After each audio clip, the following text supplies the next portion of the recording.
I bet you want to know why you can have 3 or 4 different Christian prophets talking about the exact same subject and looking at the exact same book that we all read, and they have 3 or 4 different points of view, and they will tell you 3 or 4 things that are truth about that topic. Why is that? Ezekiel 14. Ezekiel 14 is why that is. Ezekiel 14. Ezekiel, as you may know, was a prophet, very famous prophet. He has a whole book, right? Well, in Ezekiel 14, what is going on is Ezekiel was prophesying, and the elders came to Ezekiel, the elders of Israel. So these are the people running Israel. They come to Ezekiel, and they are inquiring of Ezekiel. They want Ezekiel to talk to Jehovah on their behalf, okay? Ezekiel inquires of Jehovah, and Jehovah says to Ezekiel, why should these elders who have got idols in their hearts and stumbling blocks in front of their face, why should I let them inquire of me at all? Therefore speak to them, and you shall say to them, thus says Master Jehovah, the Most High God, everyone in the house of Israel who sets up idols in his heart and puts a stumbling block of crookedness before his face.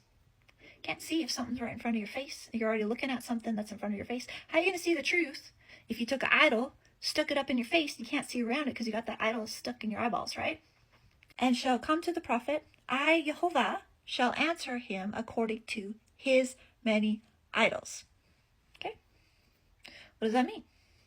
They already have their answer that they want. They're not going to listen to truth anyways. So they have this stumbling block set in front of their vision, and they can't see the truth. That's why you get all the different answers, because you don't know if that prophet or teacher has stumbling blocks or idols set up in their vision, so they can't really see correctly. What do you do about it? You need to make sure you don't have idols in front of your vision. Then you can hear really good. People always ask, like, why can't I hear Jehovah? Why can't I hear Jehovah? How do I hear his voice better? How do I get more clarity about where he's directing me and where he's leading me? Tear down idols. Make sure you're tearing down all the idols that you could possibly have erected. If marriage is an idol, you're not going to hear about who you should marry. You'll hear confused messages about it, okay?